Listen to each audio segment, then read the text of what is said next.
Well, if Oregon wants to get back to the Pac-12 Championship Game in 2023, they have to do a lot of things different from a year ago. But they have to play really well on the road, perhaps most of all. Here we go. You are Locked On Ducks, your daily podcast on the Oregon Ducks, part of the Locked On Podcast Network, your team every day.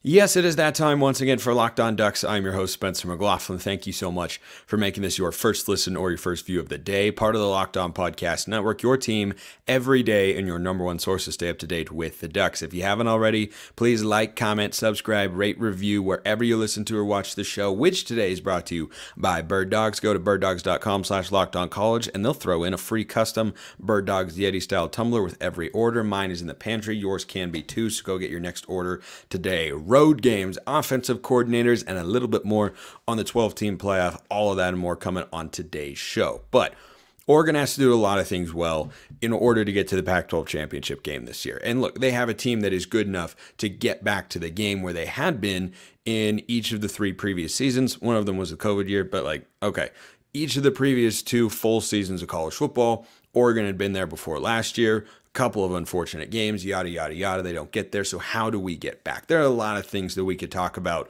specifically within the team that everydayers know we've been talking about for quite a while here on the show, whether that's pass rush, pass coverage, the offensive line gelling, Bo Nix playing well, Will Stein having a good year in his first season as OC. But I think schedule-wise, the road games are going to be pretty crucial for the Ducks because the Pac-12 as a conference is awesome, which is going to make it tougher for Oregon, yes, but is also going to give us an accessible path to the playoff if they put together that sort of season, because they're going to have at least, we don't have an AP preseason top 25 yet, but ESPN's FPI top 25 has got 5 Pac-12 teams in there. That's probably how many? Maybe 6? Maybe 6 will end up in the preseason AP top 25, but regardless, the Pac-12 at any point in time throughout the course of this season, I think we'll have at least 3 or 4 and at most 5 or 6 teams in the top 25. It is that sort of league. But when you go through Oregon's schedule, the road games are going to be pretty darn critical. Now, a season ago, counting Georgia as a road game, which I do because a neutral site, wink, quote unquote, for those of you listening on podcasts, that was a wink at the camera, obviously. A neutral site game in Atlanta. Big drive from Athens. Okay, the crowd was, 85-15 Georgia fans? That was a road game. So factoring that in as a road game in 2022, Oregon went 4-2 away from Autzen Stadium in the regular season a year ago. Losses to the Georgia, the Beavs, and then beating Washington State in thrilling fashion, as we all probably remember, Colorado, Cal, and Arizona. So they didn't really have a signature. I mean, Washington State is a solid win on the road, a game that Oregon probably should have lost, but also on the other hand should have won by more if we hadn't kept stumbling over ourselves and, doing the cartoon step on the rake and having it come up and whack us in the face every time we got down into the red zone. But 4 wins on the road, 2 losses, both against good teams.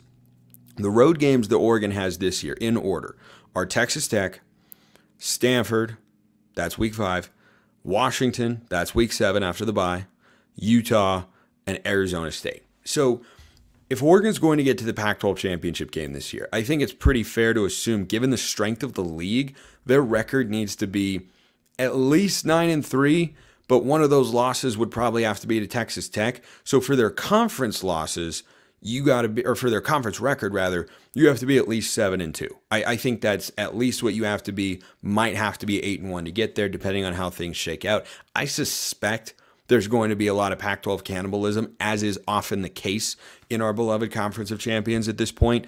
It's just what we've come to expect. It's one of the reasons the Pac-12 can't get a team into the playoff, because a team gets close and then Arizona State beats Oregon in 2019.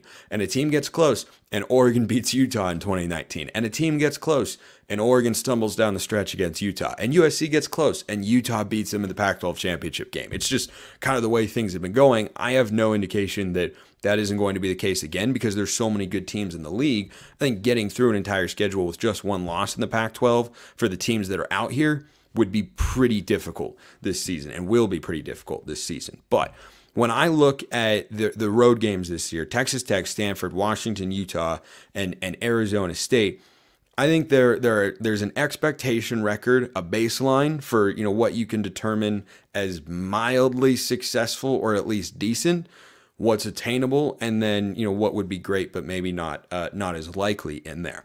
This all stems from a question, by the way, that came in via the YouTube comments, and you can always be a part of the mailbag. Drop one in the YouTube comment section or hit me up on Twitter at Smalls_55 or at Locked On Ducks. DMs and mentions are always wide open, especially for all you wonderful Duck fans out there who I very much appreciate listening to or watching the show.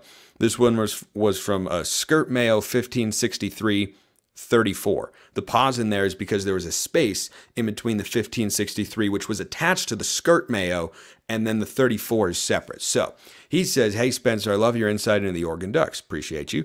What do you think or expect about our record for games on the road this upcoming season? Do you think it'll be pleasant or unpleasant for Oregon fans?" Well, how we perform on the road will be reflective of how we are performing over the course of the entire season, I tend to think. Now, there are big games that Oregon plays at home this year, and there are big games that Oregon plays on the road. Biggest games at home are, I think, USC first, probably Oregon State second. Biggest road games, I think Utah, Texas Tech, Washington. You can put those in all sorts of orders for various reasons. Could be a fun segment to kind of dive into, like what's the biggest road game? Yeah, that's interesting. Maybe we'll come back to that later. But anyway, I digress. So I think the baseline expectation with those 5 road games, which by the way is a break for the Ducks to have 7 games at home and 5 games on the road this year, sets up well, or at least to give themselves a chance to get back to the Pac-12 Championship Game. I think a baseline expectation of like the bare minimum for what we could possibly determine as successful or doing solidly is 3-2. That's like baseline. Like if they're under 500 in those road games, things are not going well. Now, if they were to go 2-3 on the road, my guess is those losses would be to Texas Tech, Washington, and Utah, who are all good teams. But Oregon is favored against Texas Tech on the road only by 4 points. Definitely something we'll discuss on a later episode of the show, which is why you should subscribe wherever you're listening or watching if you haven't already, to get you as ready as possible for the season, which is ever approaching as we are at the end of June. But that would be the most likely outcome. And the reason that 2-3 would just be frustrating, not acceptable, season crushing, however you want to put it, is because you either have, I think, 3 losses to Washington, Utah, and Texas Tech, or you have lost a game to Stanford or Arizona State, who are in year 1 of their rebuild with their new coaching staffs. Now, ASU's brought in, some talent via the portal, but still, they should not. There is no world in which Oregon should be losing that game, or that it should be competitive the way it was in 2019. Oregon almost had it. We were one stop away, yada, yada, yada. We don't have to go back down that miserable rabbit hole there. So I think baseline expectation for what we could call successful is 3-2. And I think you could look at that and say, hey, we did well on the road, going 3-2 in these 5 road games, because if you beat Texas Tech and then split with, Utah and Washington maybe, or have an upset, or sorry, I said that wrong. If you lose to Texas Tech, that doesn't kill your Pac-12 title hopes, and then you split with Utah and Washington, preferably beat Washington and lose to Utah, it wouldn't be great, but it wouldn't be utter disaster. You'd also have to see how the games play out. That's the other things. You say like, oh, well, you shouldn't ever lose that game. Well, if you lose the game like you did against Washington a year ago because Bo Nix got injured, okay, that kind of changes the context, right? Like if Bo Nix gets hurt in the first quarter and Ty Thompson has to come in, are we viewing that as the same as Bo Nix playing the entire game in healthy fashion? No, I don't think we can or should do that. So I think 3-2 is the baseline expectation. So how should we view 4-1 or 5-0 in the road games this year? There are a lot of different ways to kind of view that, but I have thoughts on both of those. I've also got thoughts on Birddogs because summer is in full swing. I'm about to go back to the Pacific Northwest for the entire rest of the summer because it's awesome. And guess what? My Birddog shorts are coming with me because they are comfortable, they are versatile, they can do everything that I want to do this summer. Their stretch khaki shorts are designed to fit slimmer through the thigh and leg by giving you a truly sculpted look. Birddog shorts do the exact same thing as Lululemon, but they fit way better. They fit better than regular shorts as well. They're made of a stiff, restricting cotton, unless you're like me who wears basketball shorts all the time. But all the people who don't do that, because I'm definitely weird and the outlier there, you got to go get the Birddogs shorts. So go to birddogs.com/lockedoncollege. Get a free Yeti style tumbler with your order. That's all you have to do. Go to birddogs.com/lockedoncollege for a free Yeti style tumbler. You don't want to miss, you won't want to take your bird dogs off this summer, we promise you. So go get your next order today.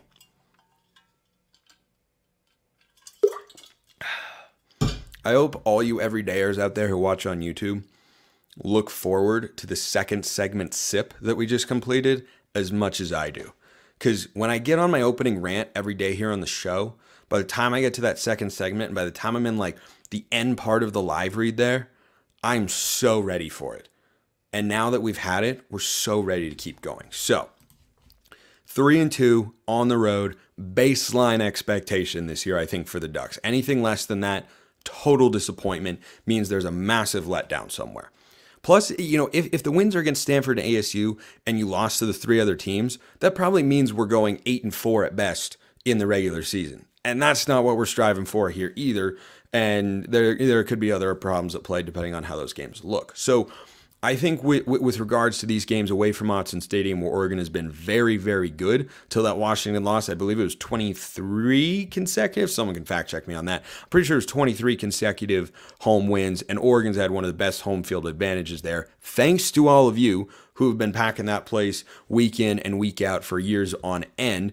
But the road games are going to be crucial here, and I do think when you look at this lineup of road games, 4-1 is very attainable. Now, I don't think it's a guarantee. I don't think it's easy to go 4-1. I don't think you have 4 blowout wins here and, 1 close loss. I don't think that's what you're looking at. But if you go 4-1 in these 5 road games here, I did Italian earlier and it's kind of catching up to me, but we're fine. We're grinding as always. If you're going 4-1 in these games, I think the most likely outcome there is you beat Stanford and Arizona State, you beat Texas Tech, and you split with Washington and Utah. I think that is frankly the most likely outcome here, but I don't think that 3-2 is that far off base. But 5-0 would be great. Obviously, if you win every game away from Autzen Stadium, like if you told me right now, Oregon goes 5-0 away from Autzen Stadium in the regular season, hard to see how we aren't 11-1 and going to the Pac-12 Championship Game. Now, do I think that 5-0 is particularly likely? I do not.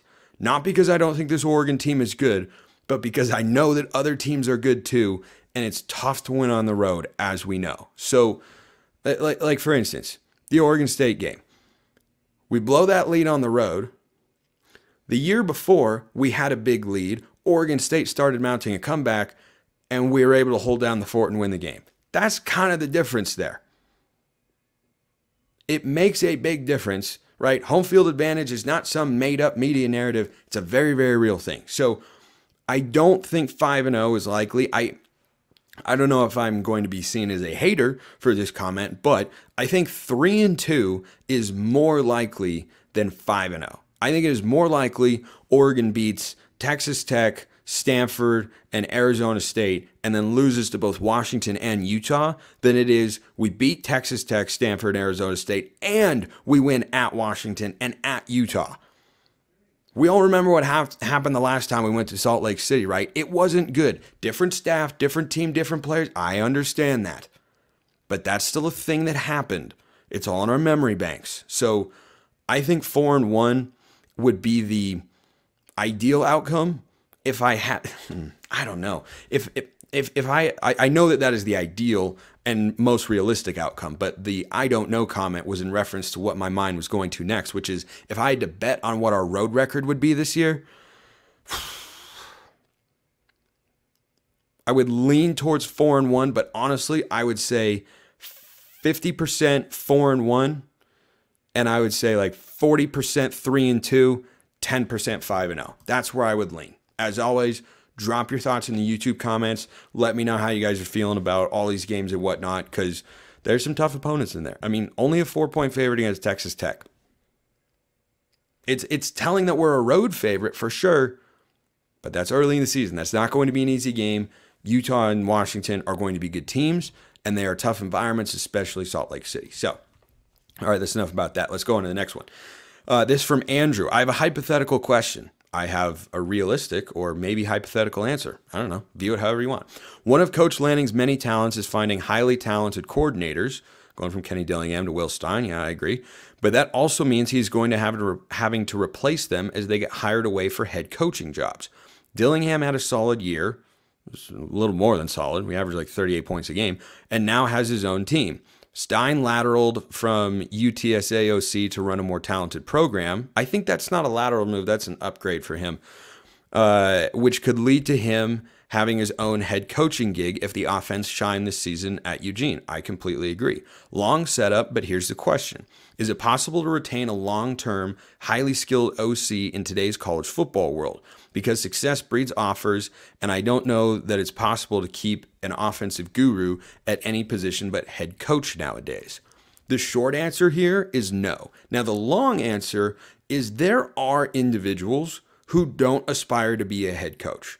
For example, I was talking about this with Carter Baines of 24/7 Sports and Beaver Blitz, who's a really good guy. He's been on the show before. I think we talked about the Oregon State game last year. He's got a bunch of good content. Go check him out on Twitter. But Carter and I were talking about Trent Bray, the Beavers defensive coordinator, who has completely revitalized that team entirely.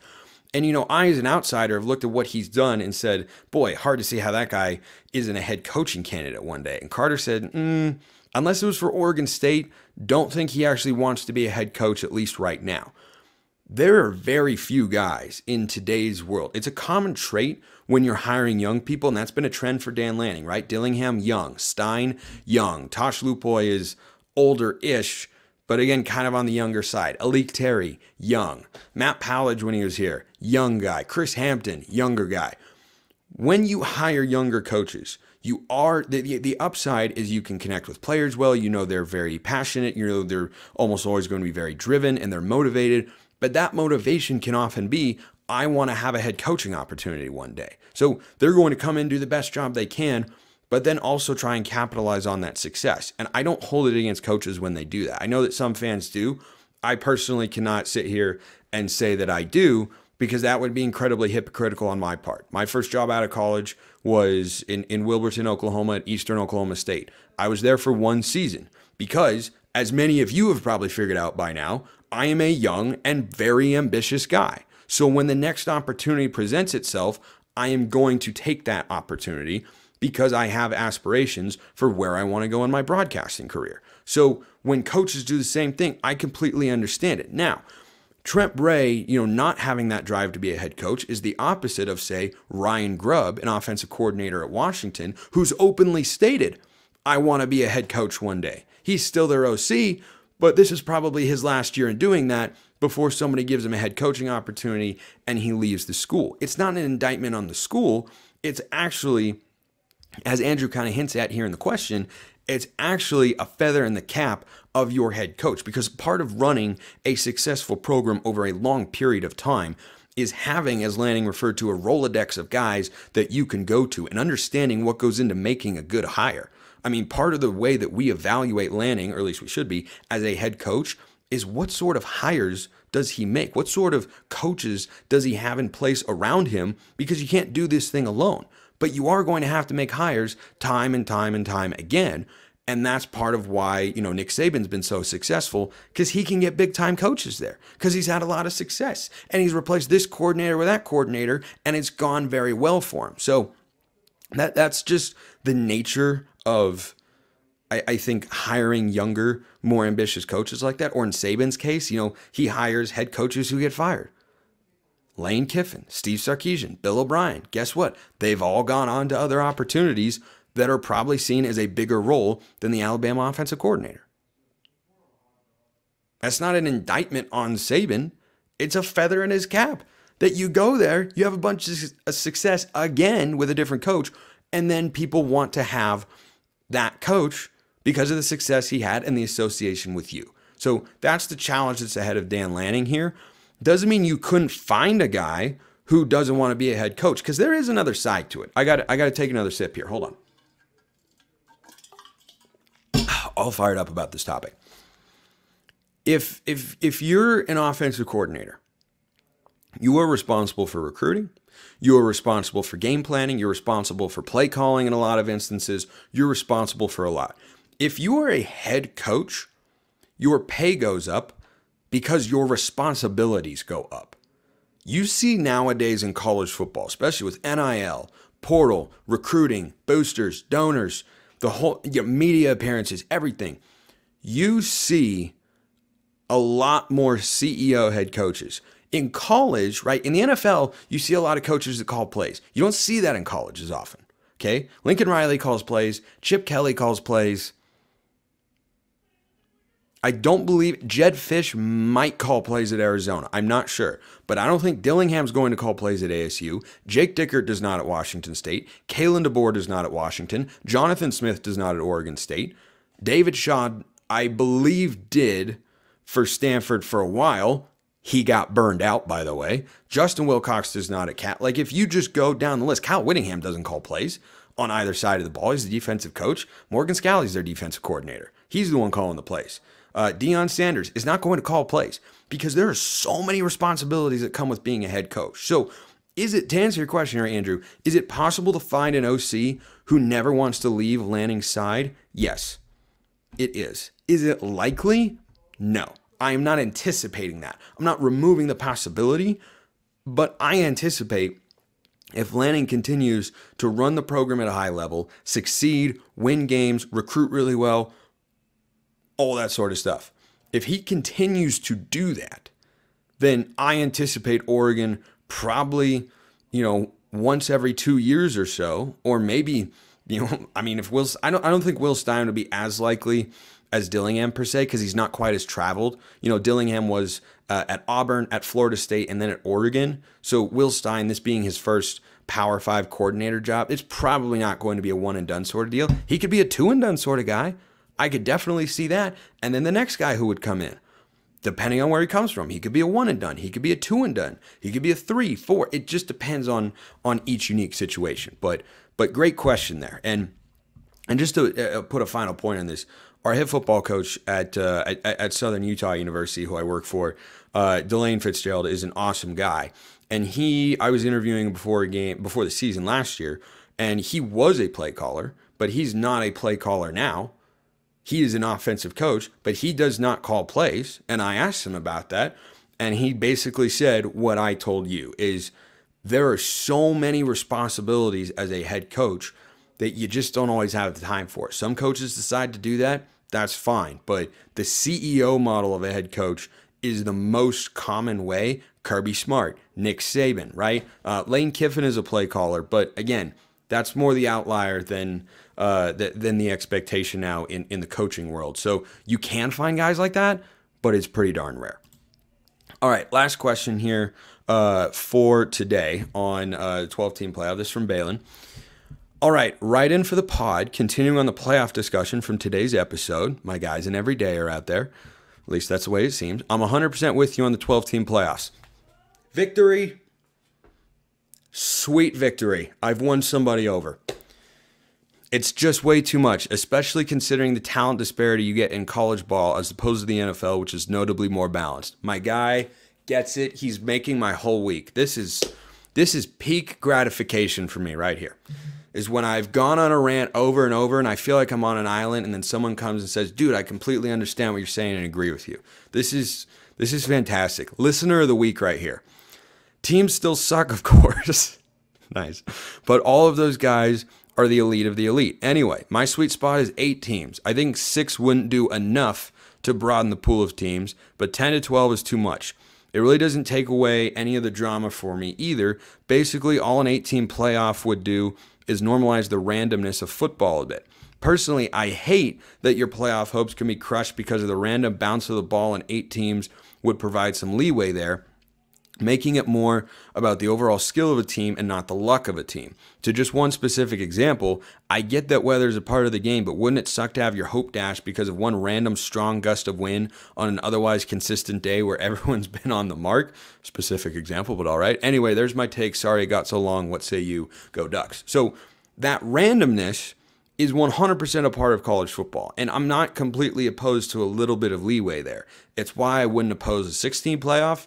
I wouldn't vote for it, but I wouldn't vote against it. It's why I'm in favor of the 14 playoff, because I do think it was a bit too stringent in the BCS. But you have kept the urgency in college football with a 14 playoff, and that is going to be taken away when you get the 12-team playoff, because a 10-2 team is now going to make the playoff. A 9-3 SEC team can now make the playoff under a 12-team format. That can't happen now. We've had 2-loss teams knock on the door of getting in. By the way, in the BCS, a 2-loss LSU team won the national championship, just saying. But we've had 2-loss teams knock on the door of the playoff, but they haven't been let in. The door hasn't been open for them yet. And that sort of do or die is, for me as a college football fan, what makes the sport better than all the other ones, because so much hangs in the balance every single week, and a loss means so much. It's so impactful. Now, the upside is that for Oregon teams over the years who have not had that same leeway but have been national championship caliber, if you'd applied this sort of system in retrospect, they would have had a good chance. Best example, 2012. That team loses to Stanford. They end up 11-1, don't get to the Pac-12 Championship Game because they lost to Stanford, who was very, very good that year. But if you had had a 14 playoff, by the way, you would have had Oregon in the playoff, most likely. They were the number 4 team. Kansas State was number 5. They played them in the Fiesta Bowl and beat them pretty comfortably. I think it was like 32-20 was the final score, if memory serves there. But that team, for instance, would have had more leeway. Or the 2013 team, Mariota's second year. They ended up 11-2. I think they were 10-2 at the end of the regular season. Might have gotten themselves into the playoff. They might have been good enough. But again, even that team, Mariota was hurt. And again, I don't know. But 2011, you had 2 losses in the regular season. Not a fan of that getting in.